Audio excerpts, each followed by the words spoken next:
నమస్తే, welcome to our channel. గత ప్రభుత్వ హయాంలో మైనింగ్ లీజుల కోసం వేలాదిగా దరఖాస్తులు వచ్చినా పట్టించుకోని పెద్దలు, గనుల శాఖ అధికారులు, అప్పట్లో ప్రభుత్వ అదనపు న్యాయవాదిగా పనిచేసిన పొన్నవాలు సుధాకర్ రెడ్డి కొడుకు కార్తిక్ రెడ్డి కోసం మాత్రం కేవలం 11 నెలల్లోనే ఈ లీజు ప్రక్రియ మొత్తం ముగించేలా చేశారు. మరి దీనిపై పూర్తిగా విశ్లేషించడానికి మనతో పాటుగా ఉన్నారు ప్రముఖ రాజకీయ విశ్లేషకులు మధుసూదన్ రెడ్డి గారు. వారిని అడిగి పూర్తి వివరాలు తెలుసుకుందాం.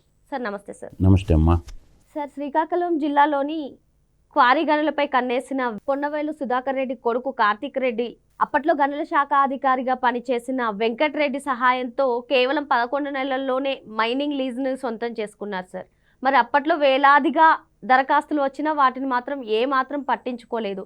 కేవలం 38 రోజుల్లోనే ఈ లీజుకి సిఫార్సు చేసి 78 రోజుల్లోనే ప్రక్రియ మొత్తం పూర్తయ్యేలా చేశారు. దీనిపై మీ అభిప్రాయం ఏంటి సార్? తోడేళ్ల గుంపు పడింది రాష్ట్రం మీద.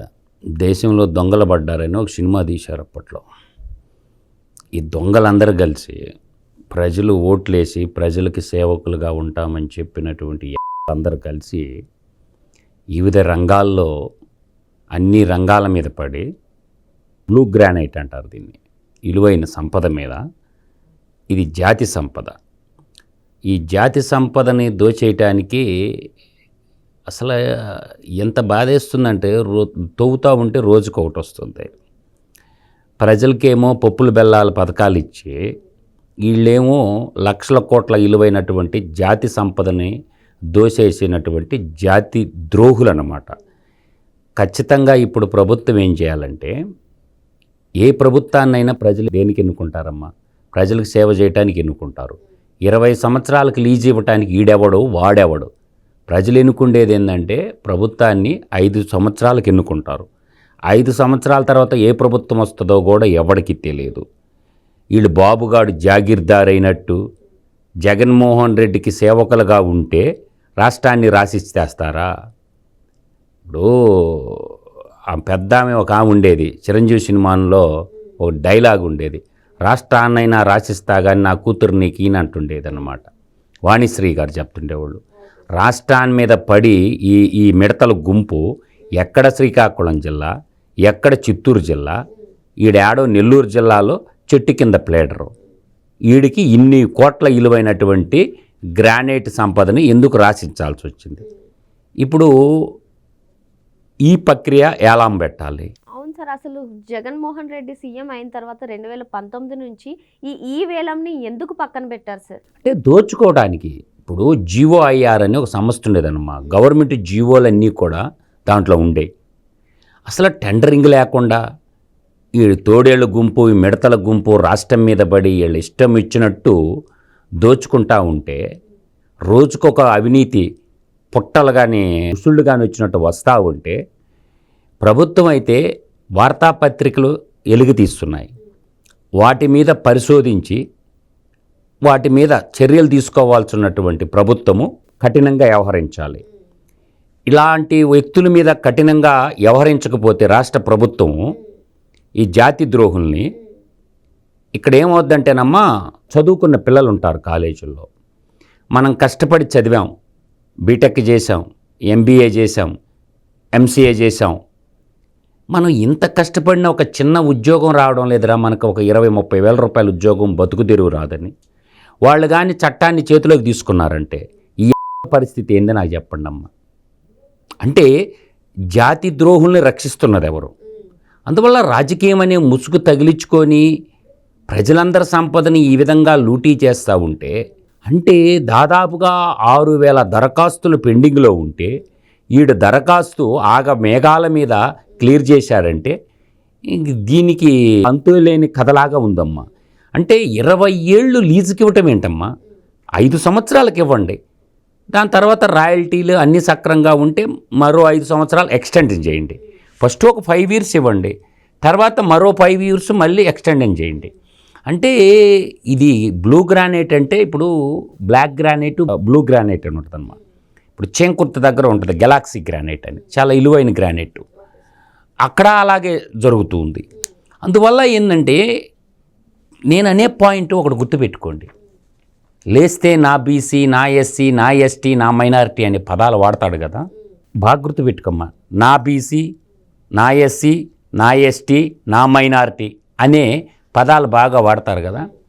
ఈ పదాలు వాడినప్పుడు వీళ్ళు ఎందుకు లేరమ్మా? పెద్ద మనుషులు వేషం వేసుకొని గద్దలకి ఎందుకు పోతున్నాయమ్మా? ఇసుక mining, granite mining, liquor mafia, గంజాయి మాఫియా, ఇలా పరిశ్రమల పేరు చెప్పి భూములు కొట్టేయటం కానీ, పోర్టు కాంట్రాక్టులు కానీ ఆలోచన చేయాలి. ప్రభుత్వం కూడా ఈరోజు రాష్ట్ర జనాభాలో 57% ఉన్నటువంటి బీసీలు కానీ, 17% ఉన్న ఎస్సీలు కానీ, దాదాపుగా 7% ఉన్న ఎస్టీలు కానీ, 8.5% ఉన్న మైనారిటీలు కానీ ఏరమ్మా వీళ్ళంతాను? అంటే గ్రానైట్ లీజులకు పనికిరారా వీళ్ళంతా? బీసీలు, ఎస్సీలు, ఎస్టీలు, ఆదివాసీలు పనికిరారా? అంటే వీళ్ళు చేస్తేనేనా వ్యాపారం? ఈ మైనింగ్ లీజులన్నీ కూడా చాలా ఆశ్చర్యకరంగా ఉందమ్మా. ఇక్కడ బీసీ బిడ్డలు అవపడటం లేదు, ఎస్సీ బిడ్డలు అవపడటం లేదు, భూమిపొత్రులైన గిరిజనులు అవపడటం లేదు, తర్వాత మైనారిటీలు 8.5% ఉన్నటువంటి మైనారిటీలు అవపడటం లేదు. అంటే అద్దు పొద్దు లేకుండా జాతి సంపదను దోచేసుకుంటే జెండాలు పట్టుకొని ఇప్పుడు ఎగరండ్రా, ఇప్పుడు ఎగరండి జెండాలు పట్టుకొని. ఎంత దుర్మార్గం అంటే టెక్కిలు ఎక్కడా, ఈ నెల్లూరు ఎక్కడా, మదనపల్లి ఎక్కడా, నెల్లూరు ఎక్కడా? అంటే శ్రీకాకుళంలోనే కాకుండా మదనపల్లిలో కూడా అడ్డగోలుగా కేటాయించారని కూడా. ఈడు ఏడైతే బ్లూ గ్రానైట్ క్వారీలు ఉండే అక్కడల్లా గద్దలాగా పడిపోయింది అన్నమాట. కూటమి ప్రభుత్వం తక్షణం అరెస్ట్ చేయండి, అసలు దాని మీద ఎంక్వైరీ చేయండి, ఎన్ని క్యూబిక్ మీటర్లు లోడారు. ఇక్కడ ఆశ్చర్యకరం ఏంటంటే అంత వాయువేగంగా ఎంఆర్ఓలు సంతకాలు పెట్టాల్సిన అవసరం ఏముంది? అంత వాయువేగంగా పొల్యూషన్ కంట్రోల్ బోర్డు వాళ్ళు సంతకాలు పెట్టాల్సిన అవసరం ఏమొచ్చింది? అంటే సామాన్యుడికి ఒక నీతి, రాజ్యపాలకుడికి ఒక నీతి. కాబట్టి ఇది కరెక్ట్ కాదు. ఈ గనుల శాఖ గనుడు ఎవరైతే వెంకటరెడ్డి ఉండో వాడికి భూమి మీద బతికే అర్హత లేదు, వాడికి భూమి మీద బతికే అర్హత లేదు. వాడికి ఎక్కడో పని చేసుకుంటున్నాడు, ఎక్కడో నేవీలో పని చేసుకుంటున్నోడిని తీసుకొచ్చి పెట్టి రాష్ట్రంలో ఇంకోడు అధికారు లేనట్టు ఒకడినేమో రైల్వే నుంచి తీసుకొచ్చాడు. ఎవడు? లిక్కర్ స్కాములకు సంబంధించినాడు, వాడు రైల్వే నుంచి వచ్చాడు. ఇంకొకడేమో నేవీ నుంచి వచ్చాడు. తిరుపతి దేవస్థానంకేమో అధర్మారెడ్డి అని ఒకటి, ధర్మారెడ్డి, వాడిని డిఫెన్స్ నుంచి తీసుకొచ్చారు. ఓరే నీ డెకాయిట్లారా, మీరు మనుషులా మానవ రూపంలో ఉన్న మృగాలరా? అందువల్ల నేను అంటుండే పాయింట్ ఏంటంటే దీని మీద ఇప్పుడున్నటువంటి కొల్లు రవీంద్ర గారు మైనింగ్ శాఖకు సంబంధించిన మినిస్టర్గా ఉన్నారు. వీళ్ళు ఒకరికొకరికే మళ్ళీ మేము వస్తాం, ఇప్పుడు మీరున్నారు, రేపు మేము వస్తాం, మా తడాకా చూపిస్తాం, ఇది కాదు. పారదర్శకత రావాలా, వాడు ఎవడైనా సరే. అందువల్ల ఏంటంటే తిలాపాపం తలా తిడికిరని బ్యూరోక్రాట్లు పొలిటీషియన్స్ ఇద్దరు కలిసేసి రాష్ట్రాన్ని నాకేసి. కాబట్టి తక్షణం దీని మీద ఎంక్వైరీ చేయాలా. ఈ పొన్నవోలు సుధాకర్ రెడ్డి, పొన్నవోలు కార్తీక్ రెడ్డి మీద ఐటీ రైట్స్ జరగాల. అక్కడ ఏమన్నా క్వారీయింగ్ చేసి ఎక్కడికి ఎక్స్పోర్ట్ చేశారు ఆ ఫైల్ కూడా బయట పెట్టాలమ్మా. క్వారీ లైసెన్స్ వచ్చింది, ఎన్ని క్యూబిక్ మీటర్లు బ్లూ గ్రానైటు ఎవరికి సప్లై చేశారు, ఆ ఆడిట్ ఫైల్ కూడా అంటే ఆడిట్ చేయించాలి ఇప్పుడు. కాబట్టి కాగ్గుని రంగంలోకి దింపి ఎన్ని క్యూబిక్ మీటర్లు ఆయా సర్వే నెంబర్లో వదిలారు, వాటి వర్త్ ఆఫ్ వాల్యూ ఎంత, మార్కెట్ వాల్యూ ఎంత, వర్త్ ఆఫ్ వాల్యూ ఎంత, ఈ నాకేసిందంత.